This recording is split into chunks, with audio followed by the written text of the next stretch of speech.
Welcome to the deep dive. We are jumping into, well, arguably the most fundamental driver of life on Earth, Yeah, microbial metabolism. that's right. Our mission today is to take that foundational textbook material, the rules, the players, the mechanisms, and really synthesize it into a clear understanding of how microbes capture and use energy.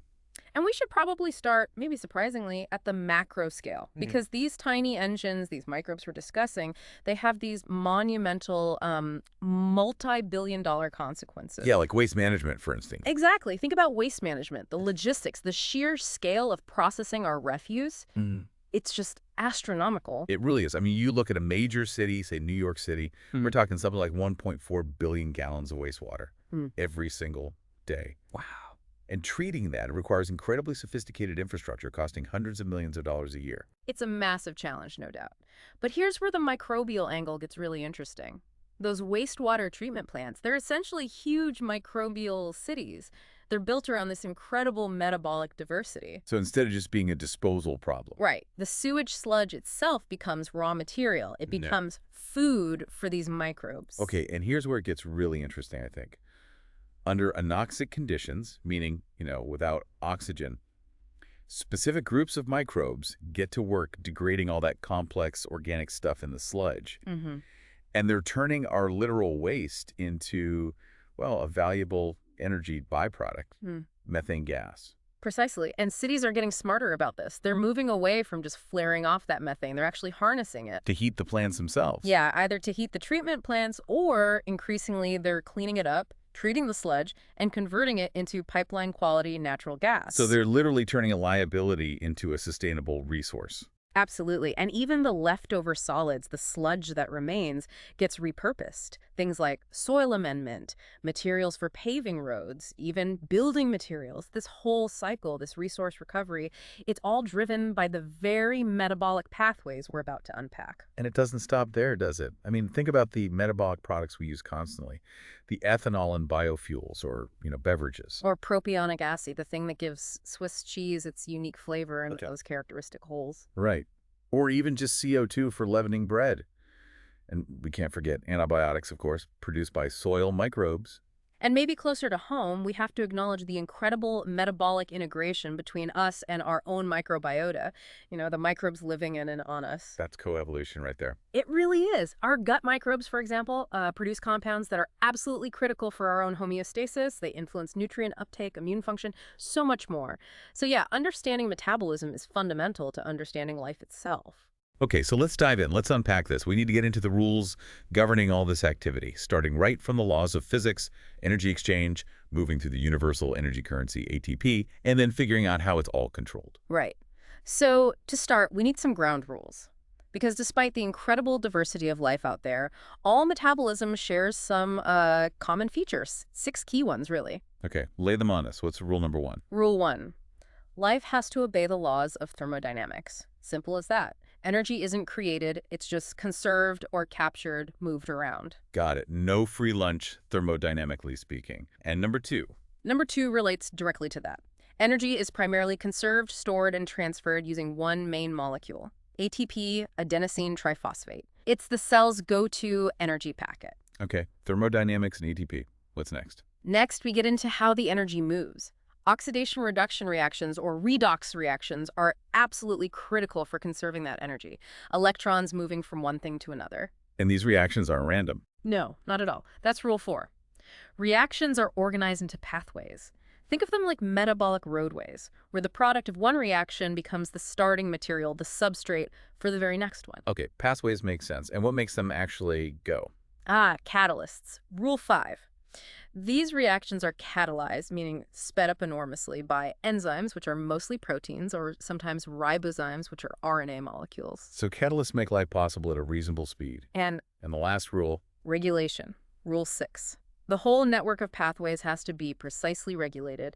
You need to balance supply and demand, conserve resources. It's essential. 6 core principles. Okay, so all this metabolic activity, this energy juggling, what's it actually for? What kind of work are cells doing? Good question.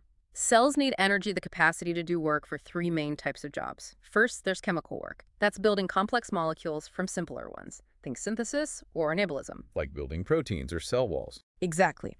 Then there's transport work. This is huge. Taking up nutrients from the environment, pumping out waste products, and critically, maintaining the right ion balances across membranes, often pushing things against their concentration gradients. That takes energy. Okay, chemical work, transport work, and the third. Mechanical work. This is about movement.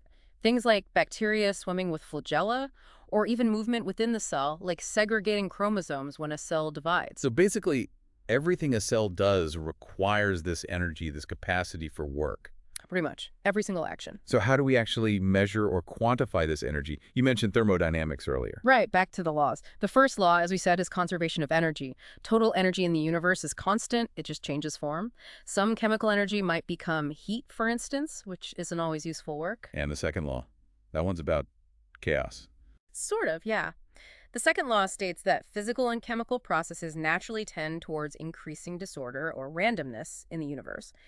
We measure this disorder as entropy, represented as delta S. Things naturally fall apart, become more random, unless you put energy in to organize them. Okay, so how do these relate to whether a reaction will actually happen and provide useful energy? That's where free energy change, or delta G, comes in. It's the measure of energy that's actually available to do useful work. The equation is delta G, delta HT, delta SO. Okay, break that down. Delta H is? Delta HG is the change in heat content, the total energy change. But delta HC, temperature times the change in entropy, represents the energy lost to disorder, the energy you can't use for work. So delta G is what's left over. Okay. Is there an analogy? The classic one is Sisyphus pushing the boulder up the hill. That requires energy input. You're decreasing the entropy locally by putting the boulder in a less probable state. That's a positive, delta G. It's unfavorable, non-spontaneous. But letting it roll down. That's spontaneous. Energy is released, entropy increases as the boulder tumbles randomly. That's a negative delta G. The reaction is favorable, it happens on its own, and releases energy the cell could potentially capture. Got it. So negative delta G means energy is released. Positive delta G means energy is required. Exactly. We call reactions with a negative delta G exergonic. They release energy. Those with a positive delta G are endergonic. They require energy input. And you often see delta G degree mentioned in textbook. What's the prime? The little prime symbol just means it's the standard free energy change, calculated under defined standard conditions, including a pH of 7.0, which is relevant for biological systems. Yeah. It just lets us compare different reactions fairly. Okay, so cells need energy from those exergonic reactions to power the endergonic ones. But they can't just have random energy bursts, right? There needs to be a mediator. Precisely. And that's where ATP, adenosine 5-triphosphate, comes back in. It's the universal energy currency. It acts as the critical go-between, the coupling agent. Coupling agent, how does that work? Think of it like this. The cell runs an exergonic reaction, like breaking down glucose, and captures some of that released energy to make ATP from ADP and phosphate. Then, it takes that ATP molecule over to where an endergonic reaction needs to happen, like building a protein. And it spins the ATP. Exactly. It breaks a phosphate bond in ATP, releasing that stored energy. Remember, that breakage is exergonic, and that energy release directly powers the endergonic reaction. It links the two. So what makes ATP itself so good at this? Why is it called a high-energy molecule? It's about the bonds between the phosphate groups. Specifically, breaking off that terminal phosphate group hydrolysis, splitting ATP into ADP and inorganic phosphate, or pi, is strongly exergonic. It releases a good chunk of energy, about minus 7.3 kilocalories per mole under standard conditions. That controlled release is perfect for powering cellular work. Okay, so it readily gives up that phosphate and releases energy. It does. It has a high phosphate transfer potential, but here's a really clever part. It's not the molecule with the highest phosphate transfer potential in the cell. Wait, wouldn't you want the highest possible potential? More bang for your buck. You might think so, but if it had the absolute highest potential, it would be very difficult for the cell to make ATP in the first place. You need something with even higher potential to donate a phosphate to ADP. Ah, okay. So its potential is high enough to be useful, but low enough to be easily made. Exactly. It's perfectly positioned in the middle.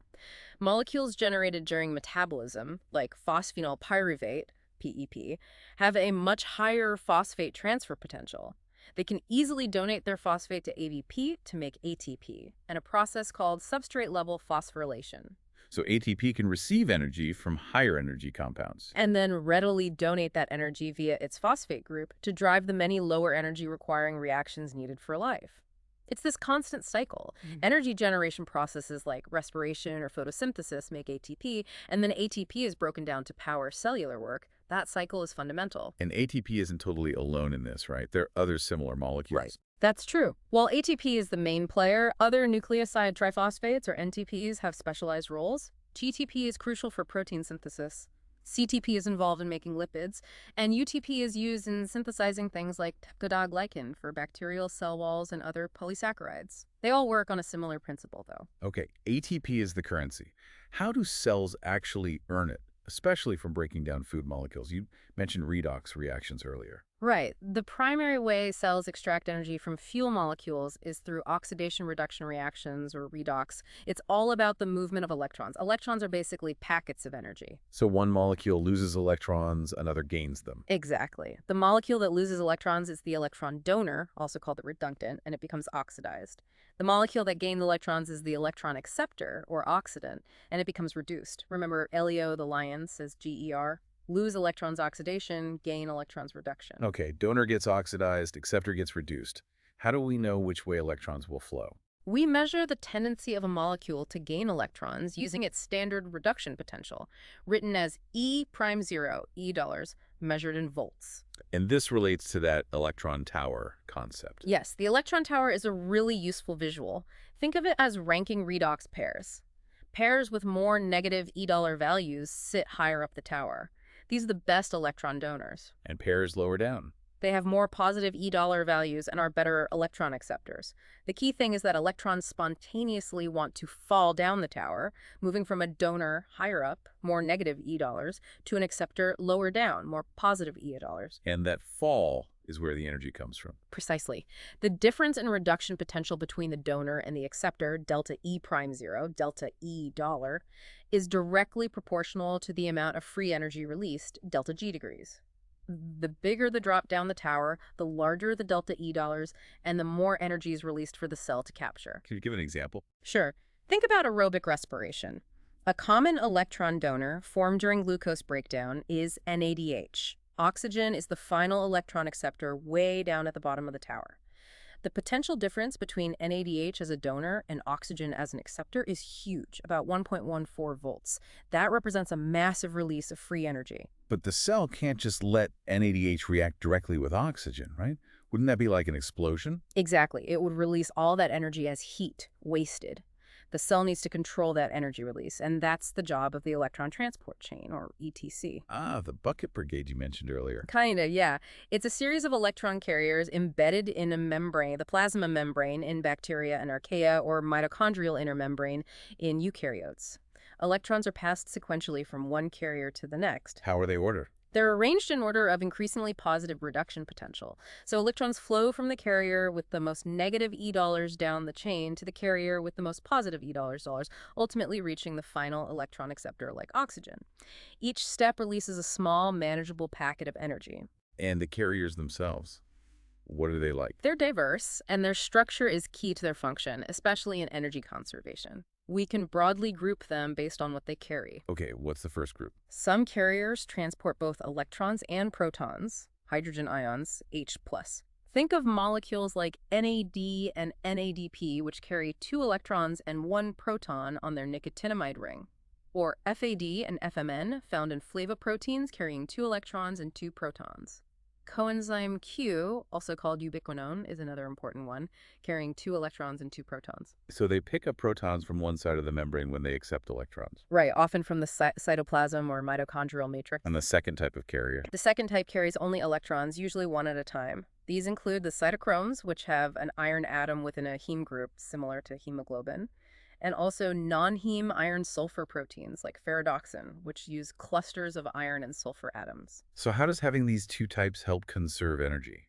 This is the crucial part. Imagine electrons being passed from a carrier that transports both electrons and protons, like CoQ, to a carrier that transports only electrons, like a cytochrome.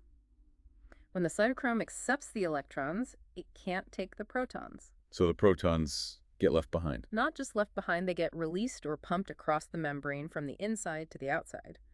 As electrons move down the chain, alternating between these carrier types, protons are actively pumped out of the cell or mitochondrial matrix. Creating a proton gradient. Exactly. A high concentration of protons builds up outside the membrane. This creates an electrochemical gradient, often called the proton motive force. The energy released by the electrons falling down the ETC is now stored in that proton gradient, ready to be used by ATP synthase to make ATP. It's really elegant. Okay, so we've seen how energy flows and gets captured.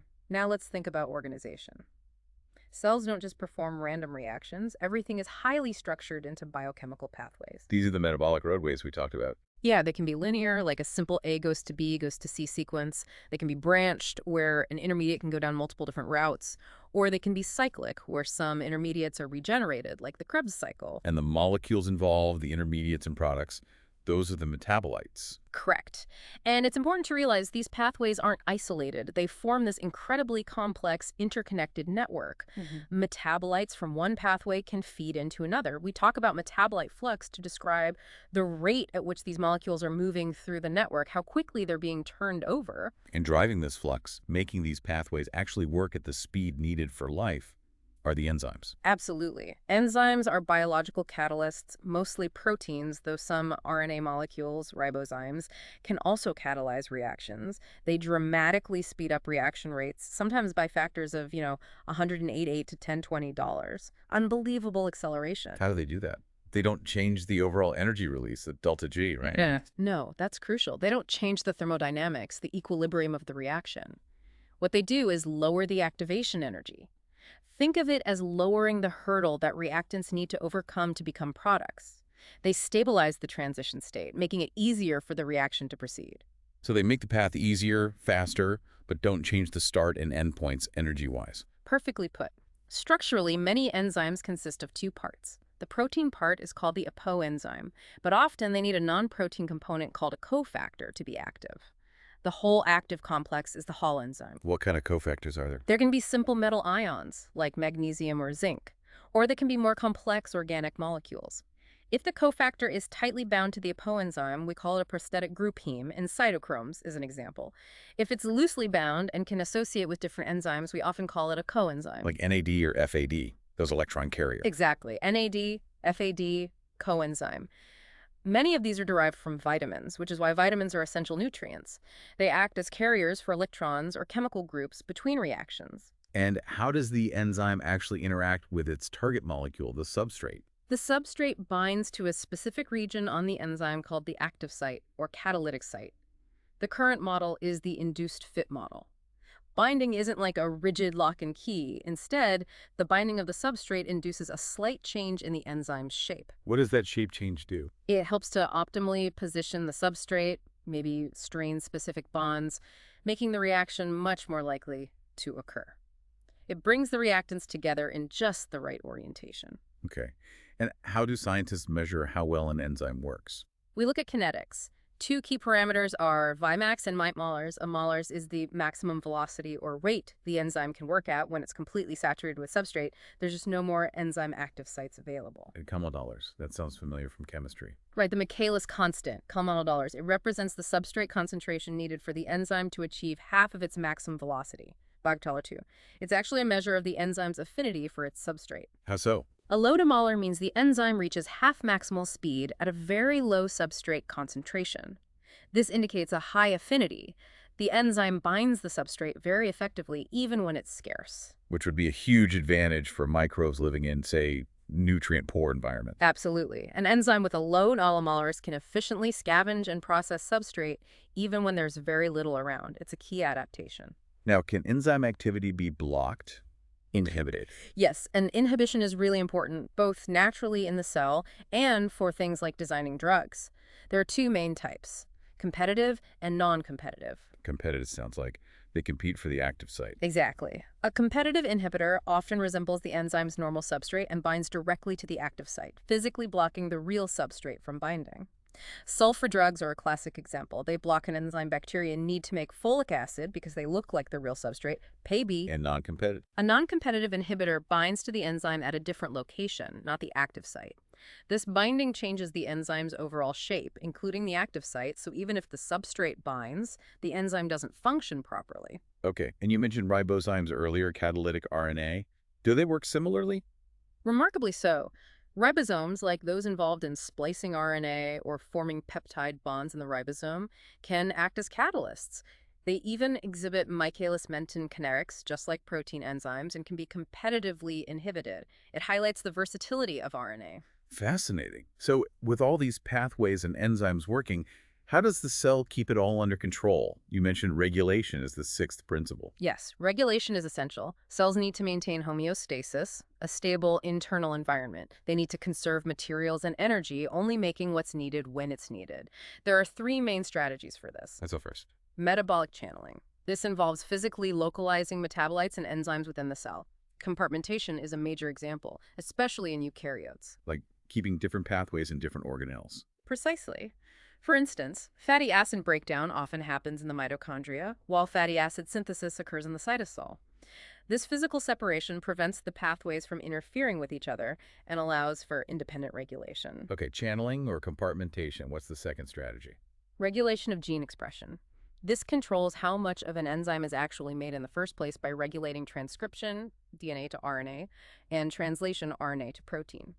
This is effective, but it's generally a slower response. It takes time to synthesize new enzymes or let existing ones degrade. So for quicker adjustments. For rapid control, cells use post-translational regulation. This means modifying the activity of enzymes that already exist in the cell. It's much faster. How do they do that? Two major ways. The first is allosteric control. Here, a regulatory molecule called an allosteric effector binds to the enzyme at a site other than the active site called the regulatory or allosteric site. Like non-competitive inhibition. Similar binding location, but the effect can be positive or negative. Binding of the effector causes a conformational shape change in the enzyme. A positive effector increases enzyme activity, while a negative effector inhibits it. It's like a dimmer switch. Okay, allosteric control. What's the other fast method? Covalent modification. This involves attaching or removing a chemical group directly to the enzyme protein, covalently. Common modifications include adding or removing phosphate groups, phosphorylation, dephosphorylation, metal groups, or adenyl groups. Is this reversible? Yes, usually highly reversible by other enzymes. For example, the enzyme glutamine synthetase is less active when an adenyl group is attached. Removing it restores activity. It acts like a quick on-off switch. And these regulatory mechanisms often work together, I assume, especially in complex pathways. Oh, absolutely. A very common pattern, especially in biosynthetic pathways, is feedback inhibition, also called end product inhibition. How does that work? The final end product of the pathway often acts as an allosteric inhibitor for one of the first enzymes unique to that pathway, typically the pacemaker enzyme, which catalyzes the slowest or first committed step. So if the cell has enough of the final product, That product literally shuts down its own production line at the beginning. It prevents wasteful overproduction, perfectly matching supply with cellular demand. It's a beautiful, self-regulating system. what about pathways that branch to make multiple products from one starting point? That requires even more sophisticated control. Often, the different end products will each provide feedback inhibition specifically to the first enzyme after the branch point leading to them. So product A inhibits the enzyme leading to A, and product B inhibits the enzyme leading to B. Right, and sometimes the very first enzyme of the common pathway before the branch might exist in multiple forms called isoenzymes. Each isoenzyme might be regulated by a different one of the final end products. Ah, so having too much of product A might slow down one form of the initial enzyme, but if product B is still needed, another form of the enzyme, sensitive only to B, remains active. Exactly. It allows for fine-tuning. The cell can modulate the overall flow into the pathway and also the specific flow down each branch, ensuring it makes just enough of everything it needs without shutting the whole system down unnecessarily. So if you take a step back after all of that, what should really stand out is just the incredible precision involved in microbial life. We've gone from, the huge global impact of microbes turning sewage into usable gas. Right, all the way down to the strict laws of physics governing energy. Exactly. And the detailed mechanics of electron transport, pumping protons, and then these really sophisticated feedback loops, the allosteric switches, the covalent modifications that control every single enzyme. It's mind-bogglingly complex, but also beautifully logical. Absolutely. I think the main takeaway for me is that microbial metabolism isn't just like a list of chemical reactions in a textbook. It's this deeply integrated, finely tuned machine. It governs everything from planet-scale energy cycles right down to the health of our own gut. Well said. It's the engine driving so much of the biosphere. Okay, so here's a final thought to leave you with. We spent a lot of time talking about how energy is released when electrons spontaneously fall down the reduction potential tower, from negative to positive E's. Right, the energetically favorable direction. But the source material also hints at processes where cells need to do the opposite. They need energy input to push electrons up the tower against the thermodynamic gradient. Think about photosynthesis, taking electrons from water, which is a poor donor, and energizing them enough to reduce carbon dioxide.